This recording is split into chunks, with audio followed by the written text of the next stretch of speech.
বন্ধুরা, আজকে ব্লগটা আমি এখান থেকে শুরু করছি। অনেকটাই বেলা হয়ে গেছে, এখন প্রায় 11টা বাজে। আমার সকাল থেকে স্টার্ট করিনি, কারণ মাছ রেখেছিলাম তিনজন মানুষ, আমরা তিনজন মাছ রেখেছি। সেই মাছ কাটা, তারপর লাউ শাক রেখেছি, লাউ শাকটা কাটলাম, যেই কারণে আমি আগে ব্লগটা স্টার্ট করিনি, যে ভাবলাম সব করে নিই তারপরে। আর এখন যেহেতু অনেকটাই বেলা হয়ে গেছে, কালকে উপোস ছিল, তাই আমি এখন খাবো পান্তা ভাত। আমার সব রেডি আছে, পেঁয়াজ, কাঁচা লঙ্কা আর মাছ ভাজা দিয়ে পান্তা ভাত খাবো। তোমাদের কার কার পছন্দ অবশ্যই বলবে। আর রান্না আমি কি করছি অবশ্যই তোমাদের দেখিয়ে দেবো। এই যে লাউ শাকটা কাটা হয়ে গেছে।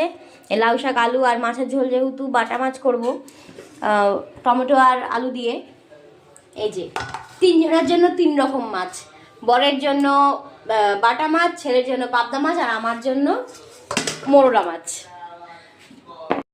দুপুর বাজে এখন 2:15। সব মোটামুটি সব কাজ সারা হয়ে গেছে, স্নান পুজো সব কমপ্লিট। এখন ছেলেকে খাওয়াতে নিয়ে যাব। বলেছিলাম কি রান্না করছি, তাই দেখাবো যে কি রান্না করেছি। ছেলের জন্য পাবদা মাছ আর বরের জন্য বাটা মাছ, সে খেয়ে দিয়ে চলে গেছে। আর লাউ শাক করেছিলাম ছোটো মাছ দিয়ে। এই দেখো, এবার ছেলেটাকে খাওয়াতে যাচ্ছি, দেখা হবে পরে। টাটা। ফোনের ওয়াইফাই চলছে না, আমার ছেলে মাথা খারাপ হয়ে গেছে, ওই যে ফোন নিয়ে এসেছে। চলছে, এবার চলছে। তখন জল দিল না, আমি দাদা বলো, তুমি বলো। আমি নেটা অফ করলাটি। আচ্ছা, অলবাল কানেক্ট করতে চলছে না। আচ্ছা ঠিক আছে, এখন চলছে।